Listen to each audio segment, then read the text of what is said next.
പിയനിയാസ് ദുരിതാശ്വാസ ക്യാമ്പിലുണ്ടായിരുന്ന 4100 പേരിൽ 1871 പേർ ഒഴികെയുള്ളവർ 1-2 ആഴ്ചക്കുള്ളിൽ തന്നെ ക്യാമ്പ് വിട്ടിരുന്നു. എന്നിട്ടും ഇവർക്ക് ഒരു മാസത്തേക്കുള്ള ഭക്ഷണത്തിന് ചെലവഴിച്ചതായി കാണിച്ചിരിക്കുന്നത് 8 കോടി രൂപയാണ്. അതും ആക്ച്വൽസ് എന്ന ഹെഡിൽ, അതായത് ചെലവഴിച്ചു.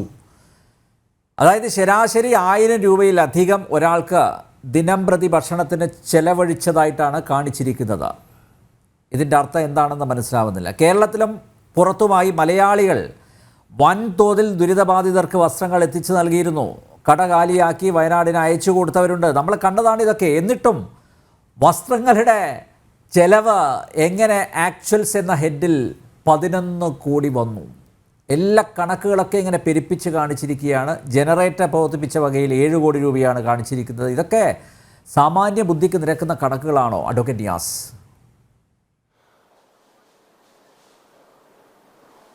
നോക്കൂ, കേരള ഗവൺമെൻറ് ഈ ഇടതുപക്ഷ ജനാധിപത്യ മുന്നണി പിണറായി സർക്കാർ വന്നതിന് ശേഷം സാമ്പത്തികമായി ശമ്പളം കൊടുക്കാൻ പോലും വകയില്ലാതെ, നിത്യനിദാന ചെലവുകൾക്ക് പോലും വകയില്ലാതെ വറച്ചട്ടിയിലായിരിക്കുന്ന ഖജനാവ് അതൊന്ന് പുഷ്ടിപ്പെടുത്തുവാൻ ഓരോ ദുരിതവും ഉണ്ടാകണമേ എന്ന് പ്രാർത്ഥിച്ച് നടക്കുന്ന അതിനുവേണ്ടി ആഗ്രഹിച്ച് നടക്കുന്ന ഒരു ഗവൺമെൻറ്റായി മാറിയിരിക്കുകയാണ്.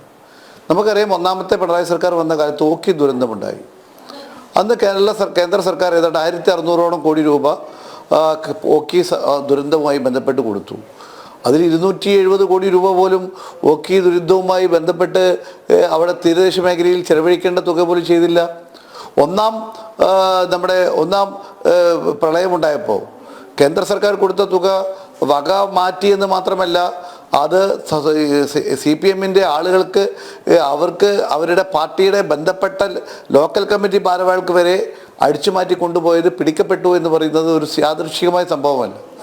ഇപ്പോൾ ഏറ്റവും ഒടുവിൽ കോവിഡ് വന്നപ്പോൾ നമുക്കെല്ലാവർക്കും പറയാം, കോവിഡ് റാണിയാണ്, കോവിഡിൻ്റെ നമ്പർ 1 ആണ്, ഇന്ത്യയിൽ നമ്പർ 1 ആണ്, ലോകത്ത് നമ്പർ 1 ആണെന്നൊക്കെ പറഞ്ഞ് ഇപ്പോൾ 400 രൂപ ഉണ്ടായിരുന്ന PPE കിറ്റ് 1500 രൂപയ്ക്ക് വാങ്ങി എന്നുള്ള കാര്യം ഇന്ന് കോടതി മുമ്പാകെയും അന്വേഷണ കമ്മീഷൻ മുമ്പാകെയും വെളിവാരിക്കുകയാണ്.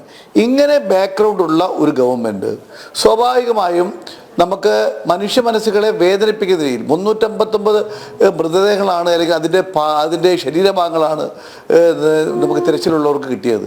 ഇനിയും 100-ലേറെ ആളുകൾ ബോഡി നമുക്ക് ഇനി പിരിച്ച് കിട്ടാത്ത വിധം, അല്ലെങ്കിൽ നമുക്ക് കണ്ടുപിടിക്കാൻ പറ്റാത്ത രീതിയിൽ ഭൂമിക്കടിയിൽ ഉണ്ട് എന്ന് സംശയിക്കുന്ന ഒരു സാഹചര്യമാണ്. അത്രയേറെ മനുഷ്യർക്കും അതുപോലെ തന്നെ വസ്തുവകകൾക്കും കൃഷിഭൂമിക്കും ഒക്കെ വീടിനുമൊക്കെ നഷ്ടമുണ്ടായ ഒരു ദുരന്തമാണ്.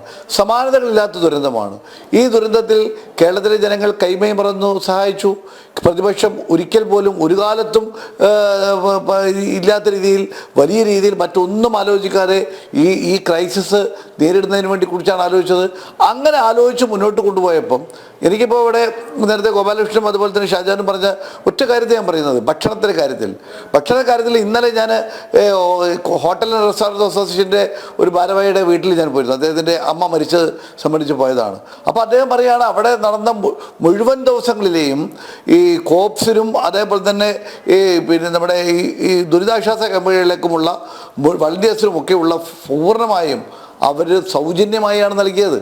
അപ്പോൾ അങ്ങനെ സൗജന്യമായി നൽകിയ ഭക്ഷണങ്ങൾ, വിവിധ പദാർത്ഥങ്ങൾ, വിവിധ സാധനങ്ങൾ, ഇവയൊക്കെ എന്തിനാണ് മെറ്റീരിയലൈസ് ചെയ്യുന്ന ആക്ച്വൽസായി കാണിക്കുന്നത്? അത് കാണിക്കാൻ അവർക്ക് കുറച്ചുകൂടി സത്യസന്ധമായി വേണമെങ്കിൽ ഇത്രയൊക്കെ ചെലവുണ്ടാവുന്ന കാര്യങ്ങൾ ഞങ്ങൾക്ക് വളണ്ടിയറായി കിട്ടി എന്ന് രേഖപ്പെടുത്തിയിരുന്നുവെങ്കിൽ ഇന്ത്യ ഗവൺമെൻറ് എത്രമാത്രം അവർ അപ്രീഷിയേറ്റ് ചെയ്യുമായിരുന്നു. അതിന് പകരം അത്തരത്തിലുള്ള വെള്ളം ഞങ്ങൾക്ക് ഇത്ര ലക്ഷം രൂപയുടെ കോടി രൂപയുടെ വെള്ളം നമുക്ക് ആവശ്യമായിരുന്നു, പക്ഷെ അതെല്ലാം ഞങ്ങൾക്ക് വളണ്ടറി വിവിധ സംഘടനകളിൽ നിന്നും സൗജന്യമായി കിട്ടി. അതുപോലെ ക്രിമേഷനുമായി ബന്ധപ്പെട്ട്, ശവസംസ്കാരവുമായി ബന്ധപ്പെട്ട് NSSൻ്റെ സഹായം ഉണ്ടായിരുന്നു. അതുപോലെ തന്നെ മറ്റ് വിവിധ ഏജൻസികളുടെ സംഘടനകളുടെ സഹായം ലഭിച്ചു. അതുകൊണ്ട് ഞങ്ങൾക്ക് ഇത്രേ ചിലവായുള്ളൂ, ഇത്ര ചിലവാവേണ്ടതായിരുന്നു എന്ന് രേഖപ്പെടുത്തിയാൽ എവിടെയാണ് തെറ്റുണ്ടാകുന്നത്? ഞാനൊരു കാര്യം തുറന്നു പറയാൻ ആഗ്രഹിക്കട്ടെ. ഇതൊക്കെ നമുക്കൊരു വശത്ത് ഇവിടെ കേരള ഗവൺമെൻറ് കേന്ദ്രത്തിലെ പണം കൂടുതൽ കിട്ടാൻ വേണ്ടി കള്ളക്കണക്ക് എഴുതി അല്ലെങ്കിൽ കണക്കിലൊന്ന് പെരുപ്പിച്ച് കാണിച്ചു എന്നതൊക്കെ ഒരു ഭാഗത്ത് നമുക്ക് നിൽക്കാം. പക്ഷേ അവിടെ സത്യസന്ധമായ നിലപാടെടുത്ത് കേന്ദ്ര ഗവൺമെൻറ് സമീപിക്കാൻ എന്തായിരുന്നു തടസ്സം ഉണ്ടായിരുന്നില്ലല്ലോ. പക്ഷേ ഇതൊക്കെ പറയുമ്പോഴും മിസ്റ്റർ ഗോപാലകൃഷ്ണനോട് എനിക്ക് പറയാനുള്ളത്, അങ്ങ് ബി ജെ പിയെ പ്രതിനിധിച്ചാണ് ഇവിടെ വരുന്നത്.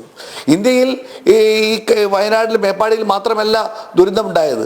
ആന്ധ്രാപ്രദേശിൽ വെള്ളപ്പൊക്കമുണ്ടായി, അതുപോലെ തന്നെ പിന്നെ ബീഹാറിൽ വലിയ ദുരന്തമുണ്ടായി, ഹിമാചൽ പ്രദേശിലുണ്ടായി, മറ്റ് വിവിധ ഗുജറാത്തിൽ ഉൾപ്പെടെ വിവിധ സ്ഥലങ്ങളിലായി വിവിധ സമയങ്ങളിലായി കേന്ദ്ര ഗവൺമെൻറ് അങ്ങയുടെ ഗവൺമെൻറ് ഉള്ളപ്പോൾ ഉണ്ടായി. അവിടെയെല്ലാം കണക്കുകൾ കിട്ടാൻ കാത്തിരുന്നില്ല. അവിടെയെല്ലാം വിവിധ ബന്ധപ്പെട്ട സർക്കാരിൻ്റെ അല്ലെങ്കിൽ ദുരന്ത നിവാരണ അതോറിറ്റിയുടെ കണക്കൊന്നും നോക്കാതെ താൽക്കാലിക ആശ്വാസം അഡ്വാൻസായി കൊടുക്കുന്ന സമീപനം ഉണ്ടായിരുന്നു. കേരളത്തിൽ എന്തുകൊണ്ടത് ചെയ്തില്ല എന്നത് അങ്ങ് ഉത്തരം പറയേണ്ട കാര്യമാണ്. ഇതൊക്കെ കേരള ഗവൺമെൻറ് അടിച്ചു മാറ്റുന്നു, ശരിയാണ്, ഒക്കെ ശരിയാണ്. പക്ഷേ ഒരു കേന്ദ്ര ഗവൺമെൻറ് ഇന്ത്യയുടെ പ്രധാനമന്ത്രി വന്ന് നോക്കി എല്ലാം ചെയ്യാമെന്ന് പറഞ്ഞപ്പോൾ താൽക്കാലിക ആശ്വാസമായിട്ടെങ്കിലും ഒരു 100-200 കോടി രൂപയെങ്കിലും കൊടുക്കാൻ എന്തായിരുന്നു തടസ്സം? നിങ്ങൾ ആന്ധ്രാപ്രദേശിൽ കൈയച്ചു കൊടുത്തല്ലോ, നിങ്ങൾ ബീഹാറിൽ കൈയച്ചു കൊടുത്തല്ലോ, ഹിമാചൽ പ്രദേശിൽ നിങ്ങൾ കൊടുത്തല്ലോ, ഗുജറാത്തിൽ നിങ്ങൾ കൊടുത്തല്ലോ, എന്താ കേരളത്തിൽ മാത്രം അഡ്വാൻസ് കൊടുക്കാൻ തടസ്സം എന്ന ചോദ്യം നമ്മുടെ ഗോപാലകൃഷ്ണൻ പറയേണ്ടതുണ്ട്. ഗോപാലകൃഷ്ണൻ എല്ലാ കാര്യങ്ങളും പറഞ്ഞല്ലോ. പിന്നെ ഗോപാലകൃഷ്ണൻ കൂട്ടത്തിലൊന്ന് കോൺഗ്രസിനൊന്ന് താങ്ങാൻ വേണ്ടി പറഞ്ഞു. എൻ്റെ നാട്ടിനെ കുറിച്ചാണ് പറഞ്ഞത്, ചേളന്നൂർ. മിസ്റ്റർ ഗോപാലകൃഷ്ണൻ, അങ്ങ് എൻ്റെ നാട്ടിൽ ചേളന്നൂർ പഞ്ചായത്തിലുണ്ടായിരുന്ന സംഭവത്തെക്കുറിച്ചാണ് പറഞ്ഞത്. അവിടെ 3 ചെറുപ്പക്കാർക്കെതിരായി പരാതി വന്നു. പരാതിയെക്കുറിച്ച് പിറ്റേ ദിവസം തന്നെ സംസ്ഥാന യൂത്ത് കോൺഗ്രസിൻ്റെ വൈസ് പ്രസിഡന്റും ജനറൽ സെക്രട്ടറിയും അന്വേഷിച്ച ഫൈൻഡിങ്സ് എന്താണെന്നറിയോ? ഗോപാലകൃഷ്ണൻ കേൾക്കണം. നടപടിയെടുത്തു 2 പേർക്ക്. എന്താ നടപടി? ഇല്ലാത്ത കാര്യങ്ങൾ പറഞ്ഞ് ഇല്ലാത്ത കുറ്റങ്ങൾ ഒരാളുടെ പേരിൽ തലയിൽ കെട്ടിവെക്കാൻ ശ്രമിച്ചു എന്നതിൻ്റെ പേരിൽ പരാതി ഉന്നയിച്ച ബ്ലോക്ക് പ്രസിഡന്റിൻ്റെ പേരിലും മണ്ഡലം പ്രസിഡന്റിൻ്റെ പേരിലുമായ നടപടിയെടുത്തത്. അങ്ങ് പറഞ്ഞത് പിരിവെടുത്തതിന് പേരിൽ നടപടിയെടുത്തതാണ്.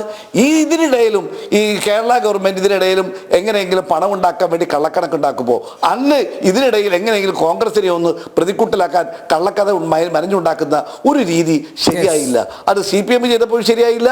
അങ്ങേ പോലെയുള്ള പ്രോജനായ ഒരു BJPയുടെ നേതാവ് ഇത്തരത്തിലുള്ള രീതി ഇതിനിടയിൽ കലർത്തി അങ്ങയുടെ വ്യക്തിവിരോധം, പാർട്ടിയോടുള്ള CPMനോടുള്ള വ്യക്തിവിരോധത്തെ പോലെ തന്നെ കോൺഗ്രസിനോടുള്ള വ്യക്തിവിരോധം തീർക്കുന്ന നടപടി ശരിയായില്ല. ഒരു കാര്യം എനിക്ക് ഉറപ്പാണ്, ഇത് സമാനതകളില്ലാത്ത ദുരന്തമാണ്. അത് കേന്ദ്ര ഗവൺമെന്റ് കണ്ടെത്തണം. കേരള ഗവൺമെന്റ് കള്ളക്കണക്കുകളാണെങ്കിൽ കണക്കുകൾ തിരിച്ചയച്ച് യഥാർത്ഥ കണക്ക് ആക്ച്വൽസ് ഉണ്ടാക്കി മുന്നോട്ട് കൊണ്ടുപോകാനുള്ള നിർദ്ദേശം കൊടുക്കുകയും അതോടൊപ്പം പുനരധിവാസം 1,25,000 രൂപ കൊണ്ട് കേരളത്തിലൊരു വീടുണ്ടാവില്ല എന്ന് ഗോപാലകൃഷ്ണനും അറിയാം, ഞങ്ങൾക്ക് എല്ലാവർക്കും അറിയാം.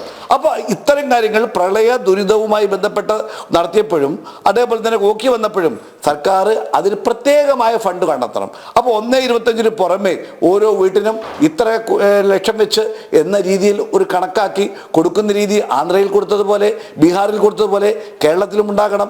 കേരള ഗവൺമെന്റ് ചെയ്തത് ഒരിക്കലും ഞങ്ങൾ ന്യായീകരിക്കുന്നില്ല, അത് തീർത്തും തെറ്റാണ്. ഇത്തരത്തിൽ ആക്ഷൻസ് ആയി കാണിച്ചത് ഒരിക്കലും അംഗീകരിക്കാൻ കഴിയില്ല. ജനമനസ്സുകൾ ഇതുപോലെയുള്ള സന്ദർഭം ഉണ്ടായപ്പോൾ ജനങ്ങൾ ഒന്നിച്ചു നിന്ന് സഹായിച്ച ജനങ്ങളുടെ മനസ്സിൽ പോലും കരിവാരിത്തേക്കുന്ന നിലപാടുകളാണ് കേരള ഗവൺമെന്റ് കാണിച്ചത്. അത് അംഗീകരിക്കാതിരിക്കുമ്പോൾ തന്നെ കേന്ദ്ര ഗവൺമെന്റ് കുറെ കൂടി ജനങ്ങളോട് പ്രതിബദ്ധതയുള്ള, എല്ലാ ജനങ്ങളും ഒരുപോലെയാണ്, ഇന്ത്യക്കാരെല്ലാവരും ഒരുപോലെയാണ് എന്ന രീതിയിലുള്ള സമീപനം കൂടി ഈ കേന്ദ്ര ഗവൺമെന്റും നരേന്ദ്രമോദിയുടെ ഗവൺമെന്റും BJPയും കാണിക്കണം എന്ന് കൂടി ഞാൻ പറഞ്ഞു വെക്കുകയാണ്.